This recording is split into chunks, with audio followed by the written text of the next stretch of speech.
This is Jean Hebert Brown, March 17th, 2023, with some information about a portion of the Hebert or Hebert family. Hebert, as it should be pronounced, as it's a French name. The name originates in the Normandy region of France.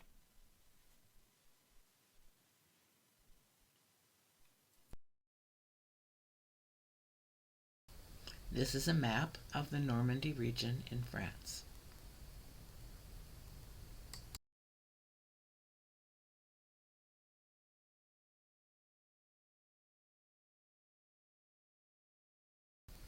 This picture shows you where all the different Heberts are located in the United States and around the world.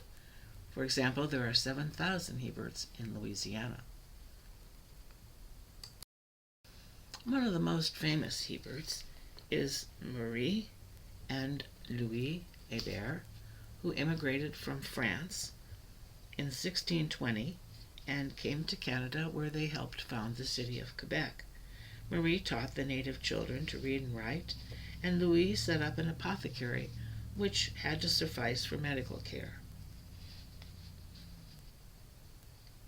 In the park, there are statues of Marie and Louis Hebert. He died in 1626 after falling on the ice.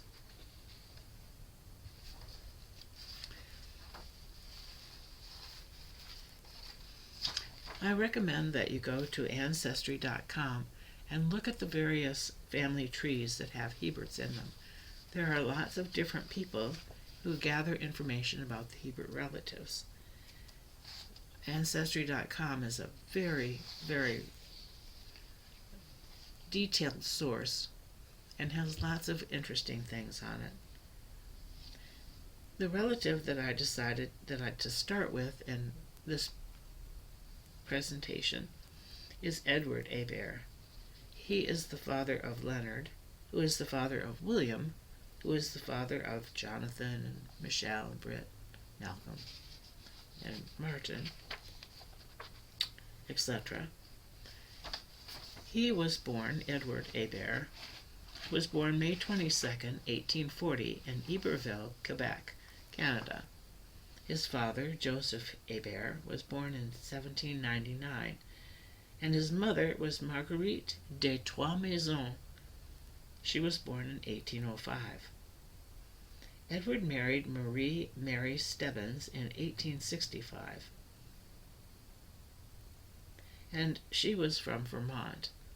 And they must have left that area, New York area, and moved to Massachusetts. They had 9 children in 20 years. His children were Leonard Lewis, born in 1881, Alice, Elizabeth, Benjamin Franklin, Wilbert, George, Regina, Valda, and Adele Rose, born in 1866. Edward died on December 29, 1927, in Northampton, Massachusetts, at the age of 87. He was buried in Glen Falls, New York. Bill said that Edward, who was his grandfather, was a tailor and made men's suits.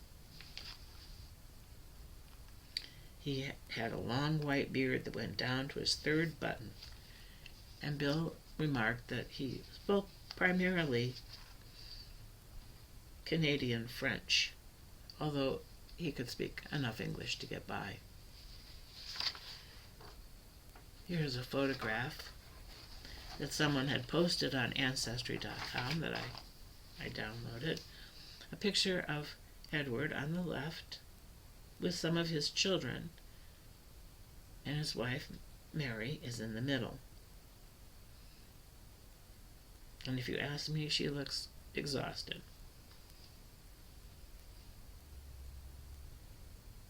Their firstborn child was Leonard Louis Hebert, who was born in New York.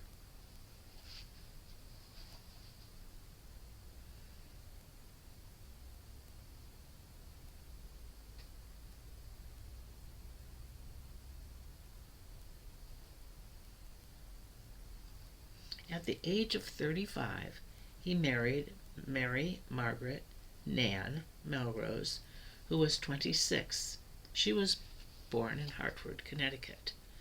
Her mother was Rosanna Murray, who married John Melrose in 1877. And this is a picture of Rosanna.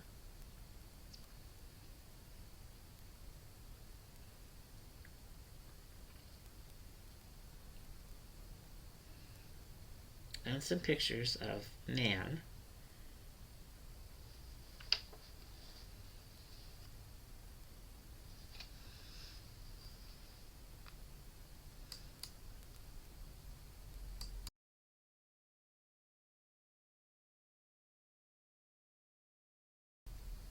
This is Nan in her kitchen.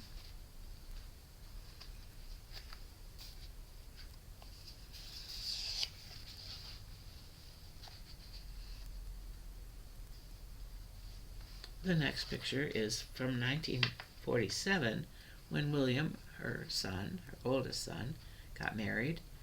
On the left is Lester, in the middle is a woman who was a neighbor in New York, and on the right is Nan, Bill's mom.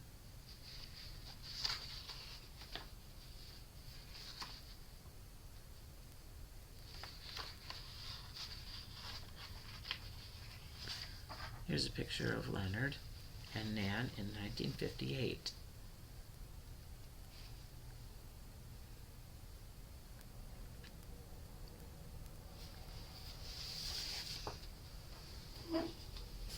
And the last picture of Nan is from the wedding again, William's wedding.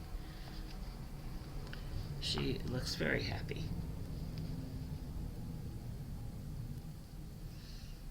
In 1992, Bill got together with several of his siblings, and they told Hebert stories. This is one of the stories that he told. We had various relatives living with us from time to time, in addition to 3 or 4 foster kids that Ma took in for extra income. I remember in Northampton, my grandfather, my dad's father Edward, visited us one summer. He was a tailor, and he made men's suits. His beard came down to the 3rd button on his shirt, and he spoke with a heavy French accent, Canadian French. I guess in the family they spoke only French, although he spoke a little English by that time. I can remember my grandmother, who was my mom's mom. She was a Melrose. She used to come to live with us every 18 months or so, and she would stay for about a month. My mother was the youngest of 10 kids. She would visit each of her kids on a rotating basis, and she had the uncanny ability to move on to another child a week before she wore out her welcome. She was very religious and wouldn't tolerate any blasphemy. Once in a while, when Dad would be pounding a nail, he would hit his thumb or something, and he would say some blasphemy. And my grandmother would repeat it word for word, and it would scare the daylights out of him to see an old gray-haired lady use those words.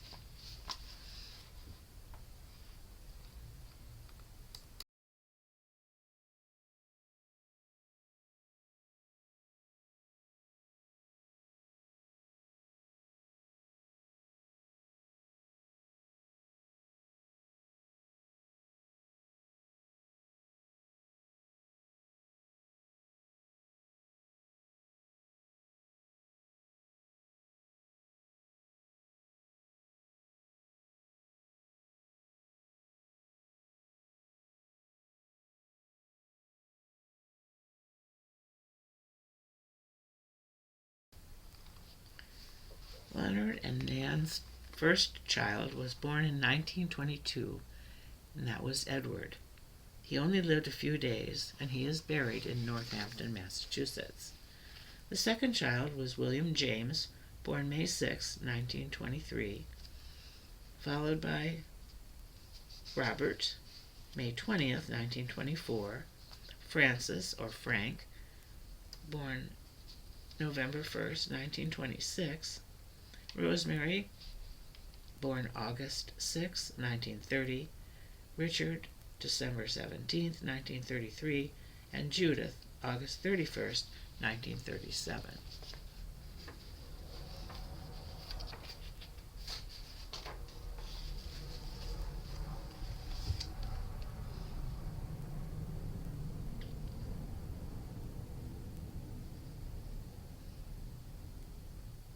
William in his baby buggy.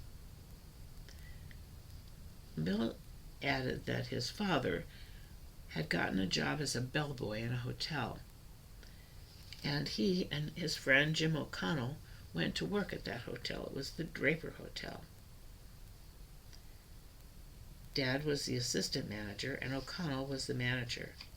The parents then moved to Northampton for this job, and that's why so many of the kids are born there. They lived about a mile away from the hotel.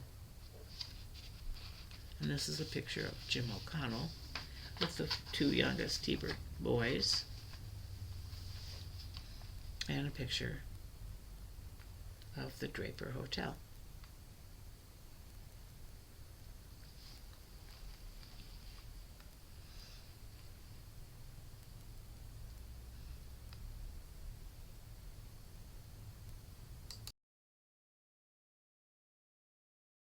Bill said one of his earliest memories is being about 3 and going tobogganing, and someone took a picture, and I have seen that picture, and it stirs that memory.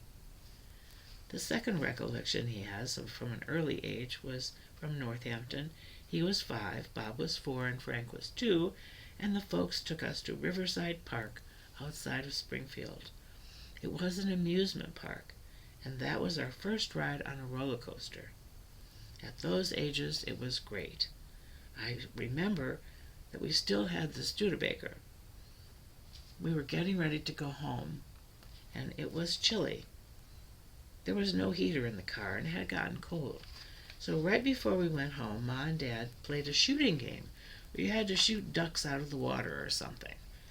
And you could win a blanket. And they wanted to win the blanket so we could get tucked in on the way home. And they won an Indian blanket. Evidently, one of them was a good shot, and we had that Indian blanket for 15 years, and it was washed a million times.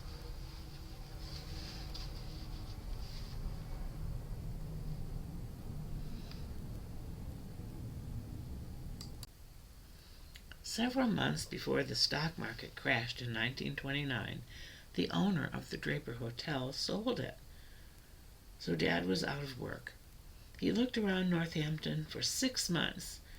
Then he found employment in Boston, and he worked there for about a year while the family stayed in Northampton. He commuted 150 miles for work. He worked at the Hemingway Hotel, which was frequented by clientele from the Mother Church of Christian Science.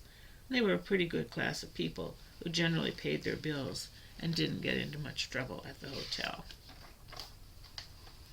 But the 150-mile commute was not going to be sustainable. And so the family decided to move to Watertown.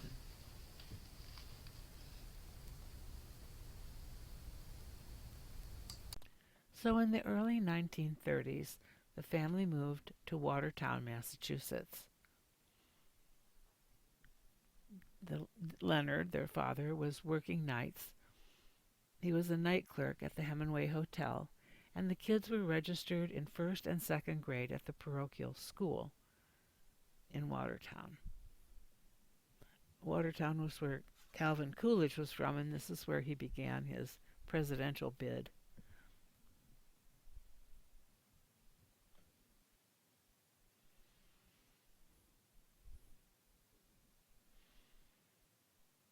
Bill said this was in the early 1930s when money was very hard to come by, and so Ma took in foster kids as a source of income. When he was 8 years old, Ma decided that both Bob and Bill should study a musical instrument to keep them out of mischief, and secondly, Bill had had tuberculosis when he was 2, and so she thought it would be good for rehabilitating his lungs. So he played the fife, and Bob played the drums, and they were in a fife and drum corps during the summer.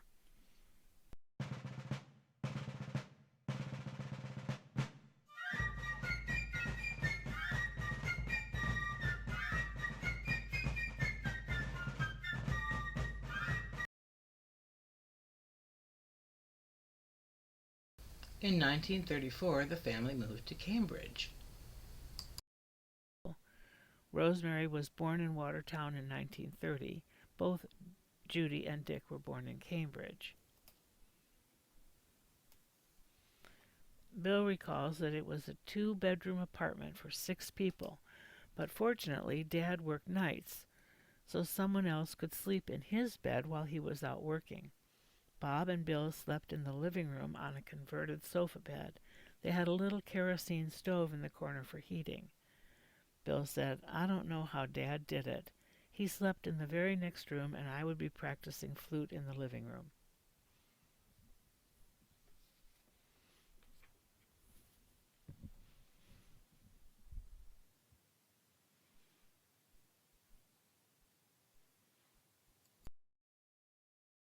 Here's Leonard with his children sitting on the stoop. I think probably it's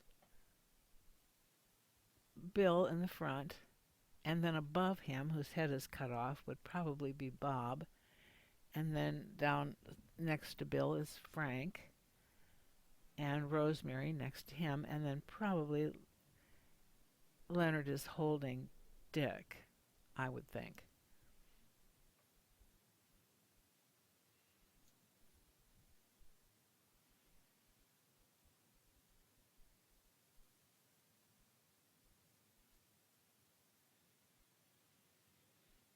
The next slide is a series of pictures, not very well done because I didn't buy them. I just kind of downloaded some stuff for free. They're pictures of Cambridge, Massachusetts in the 30s, and I just thought they were wonderful. And I hope that you can get something out of them. And meantime, I thought then I could tell you these. This is a famous family story. Bill is telling this story. We were on the 3rd floor, and we would put Dick on the windowsill in a basket that was tied down so he could get some sun. But one day he wiggled out of the basket and fell 3 floors into a rubbish can. Bob was playing football at the side of the house, and he heard a noise in the rubbish can, and he went over and pulled his baby brother out of the can. I had jaundice and was up in my bed on the 3rd floor. Ma came down, taking the stairs 9 at a time, and she stopped the first car that came by and told him to take her to Children's Hospital. He started taking her, but got to Memorial Drive and his car conked out. So she got out and went in the middle of Memorial Drive and stopped the next car and asked him to take them to the hospital. Fortunately for Dick, he was young, his bones were pliable, and he only had a broken nose and an injury to one leg that the doctors predicted would make it shorter than the other, but it never was. Bill remembers that money was very hard to come by. Sometimes they did not have $1 for him to take the flute lesson, and they didn't have a telephone, so he would be unable to call and tell the teacher that he wasn't coming. Later on, when Bill was 14, he started studying with Jimmy Papazakis, who played the flute in the Boston Symphony. His studio was in Boston, and after the first lesson, Jimmy never charged him anything. Bill said, "I told him I was working at a Jewish delicatessen for $2.25 on Saturday for 12 hours, and Jimmy normally charged $2.50 for a half-hour flute lesson in 1938. But he didn't charge me anything, and later he helped me get into music school." And so for about a year, Bill had to go to Boston to take his lessons, and even though the lesson was free, transportation was not, and it was an issue. So Bill used to jump on the back of the streetcar on a 2-inch railing and hang on the back of the car until it went on into Boston. One day, however, his mother was sitting on the back seat of the streetcar when Bill jumped on to the railing, which was pretty dangerous. When she saw that, she was hopping mad, and after that I went inside the car.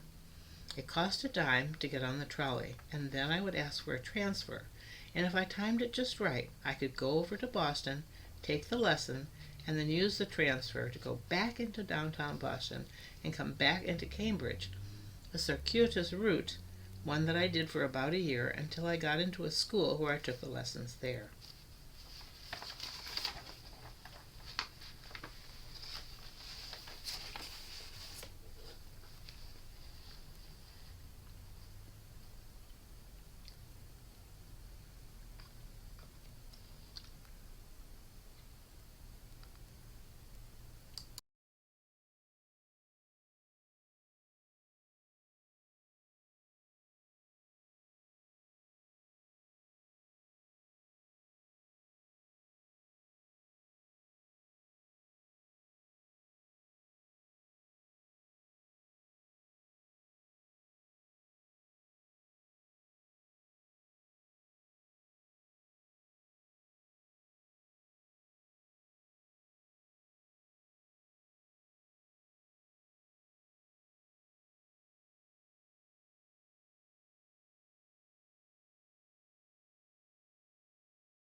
This is one of my happiest memories of the 1930s.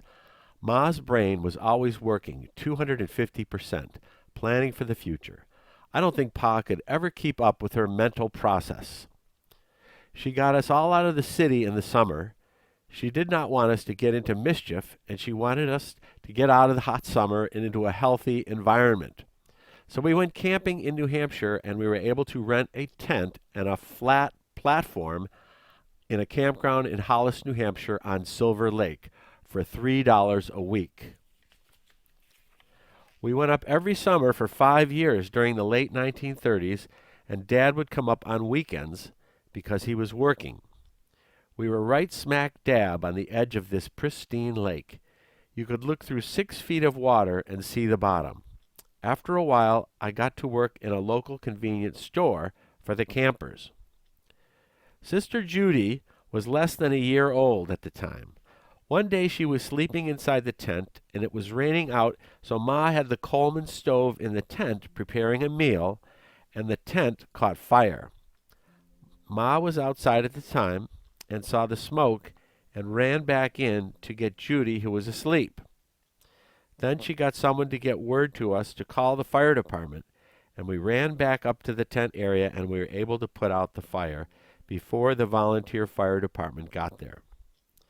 Some of our neighbors and friends would all come up one weekend in the summer, and we would have a big fiesta, a potluck, we'd play horseshoes, and go swimming.